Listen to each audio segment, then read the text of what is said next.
All right, guys, so welcome back to another episode. We're going to be working on the Bullitt today. It is still up on the jack stands. You can see right here. Yep. So I ordered the Stop Tech rotors and pads for this car. This car's been on the jack stands since October. If you guys have been following my channel, I've been doing a full suspension build, rear end build, drive shaft.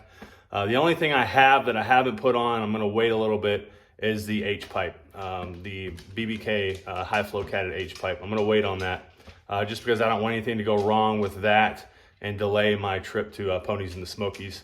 When I come back from that, then I'll work on it. But I ordered the Stop Tech rotors and pads and I got them in. However, the rear rotors, they forgot to send me. I ordered a whole setup, front and rear, and the rear rotors, they didn't send. They sent me 4 front rotors, and of course, as you know, that ain't gonna work. So what I'm gonna do is just put the stock ones on the rear back on for now, and they're shipping me out today the new rotors for the rear. Whenever I get those in, I'll just put it back up on jack stands and get them put on. I don't want this car sitting on the jack stands much longer because I need to make sure it rides right, drives right, and can get me to and from my event coming up. So as you see right here, I have done the front rotors. These are the Stop Tech cross-drilled and slotted rotors and the Stop Tech pads for it. It went on really well. They're really nice. They're beautiful, zinc coated. A lot of you are going to say, why did you get cross-drilled rotors? You're going to get cracks in your rotors and so on and so forth. Maybe down the line, if I warm up the brakes hot enough, probably it could happen, yes. However,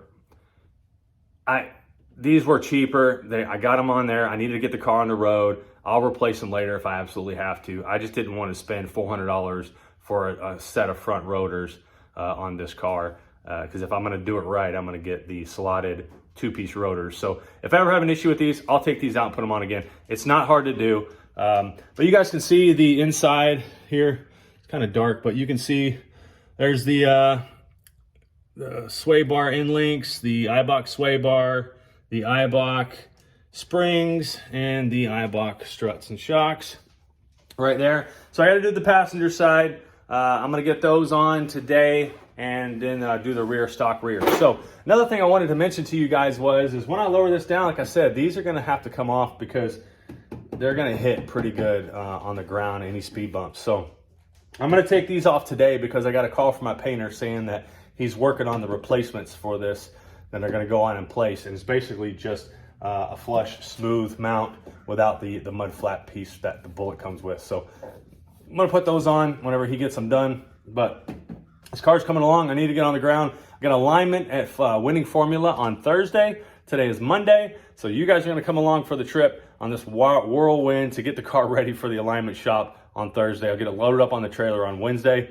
So let's get started on the passenger side front. Then we'll jump to the rear and put the stock rears back on. Put some fluid in the rear differential, the differential cover on. Start this sucker up, drop it down, put some wheels on it. See if we can't get it in the driveway at least. All right, guys, stay tuned. Here we go.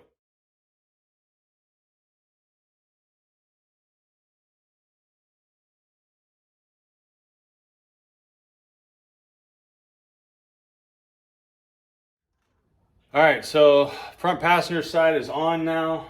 Time to move on to the back. I'm gonna do the back passenger side first. Some of you are wondering why I'm using these open lugs, lug nuts here. They're used for racing. So at the track, whenever you're doing your tech inspection, the tech inspector can see if your lug nuts are tightened down all the way. If you have the closed lug nuts on your car, then they could be all the way loose and you'll never know. I'll show you what I'm talking about. All right, so these here are the closed lug nuts. These are the open lug nuts. And if you see on these, on this rear end, it's got a racing, it's got extended lugs on it. They're a little bit longer than their fronts, but you can see the difference between closed and loose. So this one, for instance, I have, I'll just turn it on like 2 turns. So that's super loose, super loose. And if you are looking at it from the front, you have a wheel on there, you don't know that it's loose. And so your tech inspector has to go around and tighten all these with their wrench, okay? The lugs, the open lugs, you can see that it's loose. See that there? You can see that it's loose, and you can see that it needs to be tightened. Or if it's down all the way against the wheel, you can see where it's at against the wheel, and you can see that it's tight all the way. So the other thing, I'm gonna have to use these open ones, especially in the rear, because these lugs are so long, these will bottom out on the lug nut. So that's something you'll notice whenever I'm putting the wheels and tires back on. You'll notice that I have the open lugs, and that's the reason why. So a little tech advice there. So if you're autocrossing or you're racing, quick way to help your tech inspector out. So anyway, let's get this rear rotor on. You can see here the Fox body brake for the Cobra brakes right here. Allows me to use the Bullitt calipers and the larger rotors. So still don't know about the quad shocks. I don't think I'm gonna put the quad shocks on, guys. I think I'm gonna leave them off. Let me know what you think. I'm probably gonna take these bolts out right here for the quad shocks, because if I'm not gonna use the quad shocks, there's no sense in having that out there, and I can take it off. So, but let's get the rear rotors put on here. All right, well, got the passenger and driver rear on. Now I got to put the differential cover on with the gasket maker there, and going to fill up the differential after that with some fluids. So when you're using this type of differential, this type of limited slip, what you're wanting to do is to not use friction modifier. This calls for no friction modifier. So what I have gotten though is the gear oil, the Valvoline 80W90 gear oil.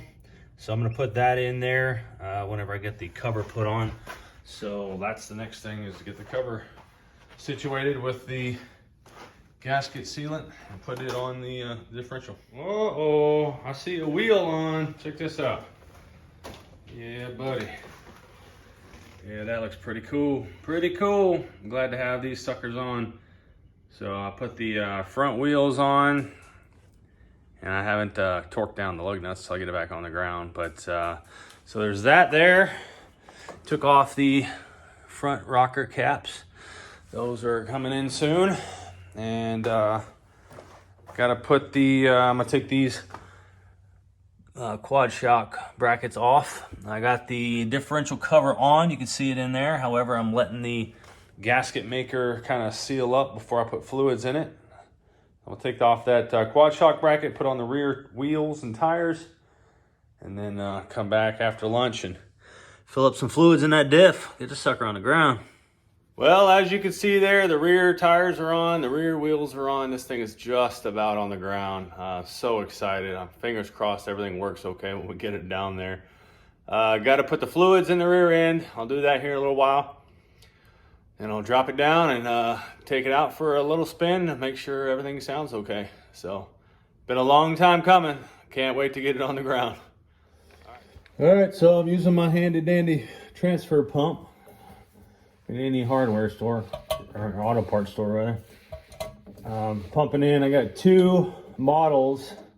Since there's no fluid, no friction modifier rather, in that it's going in here, I am putting in 2 full bottles of the gear oil using the transfer pump. Makes it so much easier than trying to get a funnel up into there and trying to get the differential filled up, because the fill for the differential is at the top, and of course the drain would be at the bottom. So, but yeah, this is almost done with this bottle here.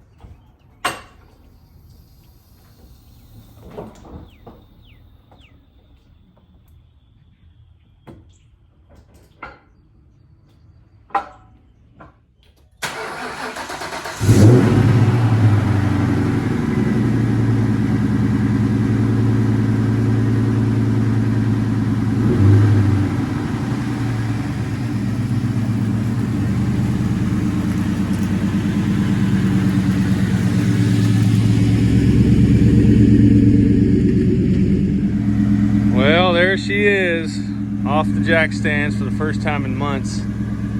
The springs haven't settled yet, but the front is definitely a little lower. The rear is lower, it's just not all the way. But there it is. Man, it's been a long time coming.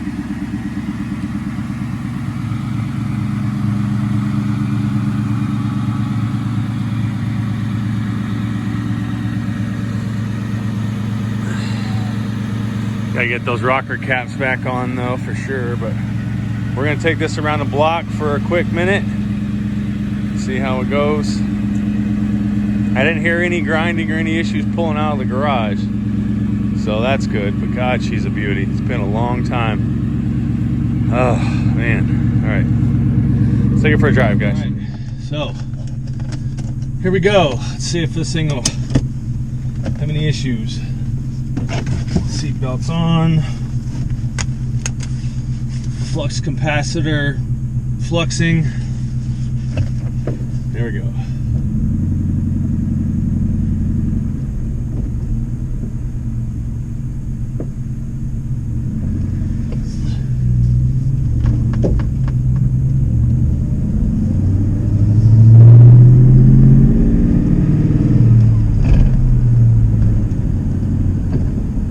So the alignment is not correct. Obviously, I knew that.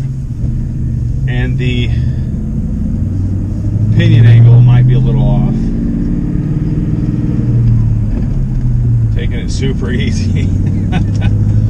It started up fine, as you guys probably heard in the video. Little stumble, but it's been sitting for months and no issues with the battery.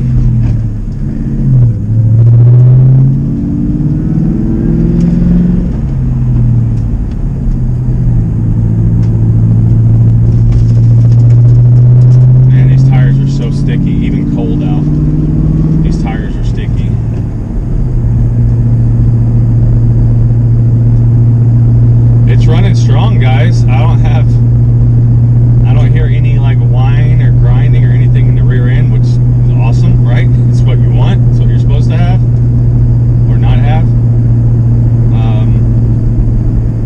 Yeah, it's not too bad. So what I'm going to do is I'm just going around the block here in the neighborhood.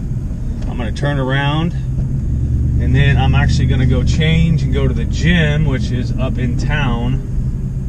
And I'm gonna go up there, and it's a little bit further distance, so I'll go up there and see how it does on the way up there. And yeah, 373 gears, remember? Oh, this thing's way more powerful. Those gears are phenomenal. Phenomenal. Now I got the new brakes on, so I need to do the brake-in period.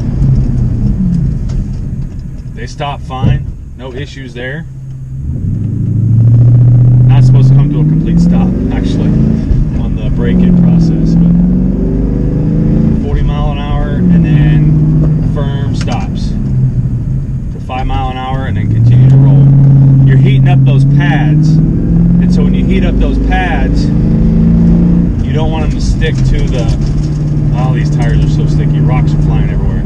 You don't want them to stick to the rotors, so you don't want to come to a complete stop. But I'll warm these up as I go up to the gym and see what that's like. Man, I'm so happy to have this back on the road. Holy crap.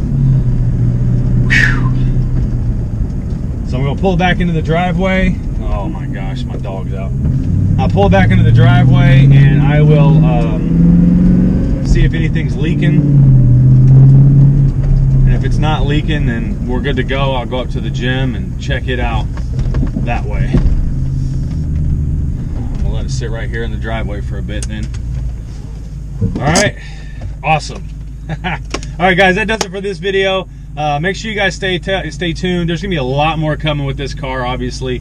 I did a lot already, but I'll do a full overbrief of what I did and everything in the next video and detail it all out for you guys. So stay tuned. Make sure you guys subscribe to the channel and hit the notification bell. I'll see you guys next time. Thanks.